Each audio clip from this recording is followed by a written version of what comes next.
Class 9 CBSE board की हिंदी की किताब कृतिका पाठ 1 इस जल प्रलय में पाठ के कुछ महत्वपूर्ण प्रश्न उत्तर यहाँ पर दिए गए हैं। प्रश्न 1 है, बाढ़ की खबर सुनकर लोग किस तरह की तैयारी करने लगे। उत्तर है, बाढ़ की खबर सुनकर लोग अपनी सुरक्षा के प्रबंध और अत्यावश्यक सामानों को जुटाने में लग गए। उन्होंने आवश्यक ईंधन, आलू, मोमबत्ती, दियासलाई, पीने का पानी और कंपोज की गोलियां इकट्ठी कर लीं ताकि बाढ़ से घिर जाने पर कुछ दिनों तक गुजारा चल सके।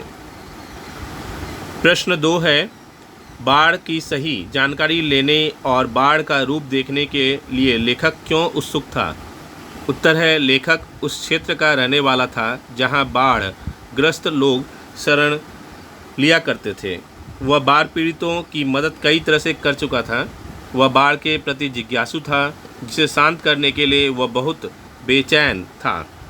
उसने बाढ़ तो देखा था, पर बाढ़ से घिरने, बहने या भोगने का अनुभव नहीं किया था। वह उसका प्रत्यक्ष अनुभव करने के लिए उत्सुक था। प्रश्न 3 है, सबकी जुबान पर एक ही जिज्ञासा, पानी कहाँ तक आ गया है। इस कथन से जनसमूह की कौन सी भावनाएं व्यक्त होती हैं। उत्तर है, पानी कहाँ तक आ गया है यह जिज्ञासा सबके मन में थी। सब अपनी जबान से यही शब्द कह रहे थे। इससे जनसमूह की उत्सुकता, सुरक्षा तथा कौतूहल की भावना प्रकट होती है। सब लोग नए अनुभव को अपनी आँखों से देखना चाहते हैं। वे जीवन मृत्यु के खेल को देखने का मोह छोड़ नहीं पाते। इस खेल में गहरा आकर्षण होता है। चौथा नंबर प्रश्न है, बहुत महत्वपूर्ण प्रश्न है, बराबर या आता रहता है परीक्षा में। मृत्यु का तरल दूत किसे कहा गया है और क्यों।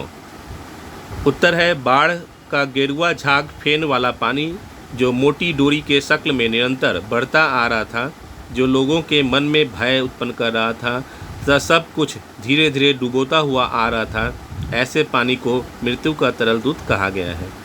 इसका कारण यह है कि ऐसा पानी जनधन को अपार हानि पहुंचाता है। प्रश्न 5 है, आपदाओं से निपटने के लिए अपनी तरफ से कुछ सुझाव दीजिए। उत्तर है, आपदाओं से निपटने के लिए निम्नलिखित उपाय किए जाने चाहिए। जैसे सरकार को सभी प्रकार के संभावित खतरों से निपटने के लिए साधन तैयार रखने चाहिए। आपदा से संबंधित सामानों की लगातार देखरेख करनी चाहिए ताकि आपदा के समय उनका सदुपयोग किया जा सके। स्वयंसेवी संस्थाओं को बढ़ चढ़कर उत्साहपूर्वक आपदा से निपटने के लिए आगे आना चाहिए।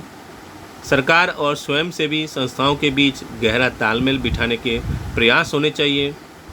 उत्साही नवयुवक एवं नवयुवतियों को शीघ्र ही किसी योजनाबद्ध कार्य में जुड़कर सहयोग करना चाहिए। प्रश्न नंबर 6 है, यह जब दानापुर डूब रहा था तो पटनिया बाबू लोग उलट कर देखने भी नहीं गए। अब बूझो, इस कथन द्वारा लोगों की किस मानसिकता पर चोट की गई है। उत्तर है, उक्त कथन द्वारा लोगों की दूसरों को दुखी देखकर आनंदित होने की प्रवृत्ति, संकुचित स्वार्थी मानसिकता और संवेदनहीनता की स्थिति पर चोट की गई है। एक समय जब दानापुर डूब रहा था तब पटना के लोगों ने उनकी मदद नहीं की थी। अब स्वयं के बाढ़ में फंसने पर वे बाढ़ की पीड़ा महसूस कर रहे हैं। प्रश्न 7 है, खरीद बिक्री बंद हो चुकने पर भी पान की बिक्री अचानक क्यों बढ़ गई थी। उत्तर है, जब बाढ़ आने का खतरा बहुत बढ़ गया था तब अन्य सामानों की दुकानें जहां बंद होने लगी थी, वहीं पान की बिक्री अधिक बढ़ गई थी, क्योंकि लोग बाढ़ को देखने के लिए बहुत ही बड़ी संख्या में इकट्ठे हो गए थे। वे बाढ़ से भयभीत नहीं थे, बल्कि हंसी खुशी और कौतूहल से युक्त थे। ऐसे समय में पान उनके लिए समय गुजारने का सबसे अच्छा साधन था। प्रश्न 8 है, जब लेखक को यह एहसास हुआ कि उसके इलाके में भी पानी घुसने की संभावना है तो उसने क्या क्या प्रबंध किए। उत्तर है, जब लेखक को एहसास हुआ कि उसके इलाके में भी पानी घुसने की संभावना है तो उसने सबसे पहले गैस के विषय में अपनी पत्नी से पूछा। गैस की कमी जानकर कोयला और केरोसिन ऑयल का प्रबंध किया। उसने आलू, प्याज, मोमबत्ती, माचिस, सिगरेट, कंपोज की गोलियां आदि का प्रबंध किया। उसने एक सप्ताह तक पढ़ने के लिए हिंदी, बांग्ला और अंग्रेजी की फिल्मी पत्रिकाएं खरीद ली ताकि बाढ़ के समय अपना समय बिता सकें। प्रश्न 9 है, बाढ़ पीड़ित क्षेत्र में कौन कौन सी बीमारियों के फैलने की आशंका रहती है? इसका उत्तर है, बाढ़ पीड़ित क्षेत्र में अक्सर पकाही घाव हो जाता है।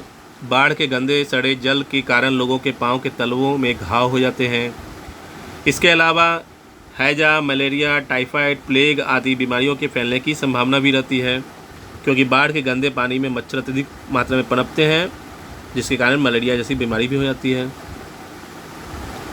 प्रश्न 10 है, नौजवान के पानी में उतरते ही कुत्ता भी पानी में कूद गया। दोनों ने किन भावनाओं के वशीभूत होकर ऐसा किया? उत्तर है, नौजवान के उतरते ही कुत्ता भी पानी में कूद गया। ऐसा उसने नवयुवक अर्थात अपने मालिक के प्रति अगाध लगाव रखने की भावना के कारण किया। कुत्ता और नवयुवक एक दूसरे से भावनात्मक संबंध, मित्रता और सुख दुख में साथ न छोड़ने के अलावा स्नेहपूर्ण संबंध रखते थे। ऐसा करके कुत्ते ने स्वामी भक्ति की भावना भी प्रकट की। प्रश्न 11 है, अच्छा है कुछ भी नहीं, कलम थी वह भी चोरी चली गई। अच्छा है कुछ भी नहीं, मेरे पास मूवी कैमरा, टेप रिकॉर्डर आदि की तीव्र उत्कंठा होते हुए भी लेखक ने अंत में उपर्युक्त कथन क्यों कहा? तो इसका उत्तर है, लेखक बाढ़ के अनुभव को पूरी तरह जीना और भोगना चाहता है। उधर उसका कलाकार मन चाहता था कि वह बाढ़ के दृश्यों को संजोले। यदि उसके पास मूवी कैमरा, टेप रिकॉर्डर या कलम होती तो वह बाढ़ का निरीक्षण करने की बजाय उसका चित्रण करने में लग जाता। तब जीवन को साक्षात भोगने का अवसर उसके हाथ से निकल जाता है। इसलिए लेखक ने अंत में ऐसा कहा। प्रश्नोत्तर ये आपके लिए बहुत उपयोगी है। वीडियो को शेयर और लाइक अवश्य करें और चैनल को सब्सक्राइब करना न भूलें।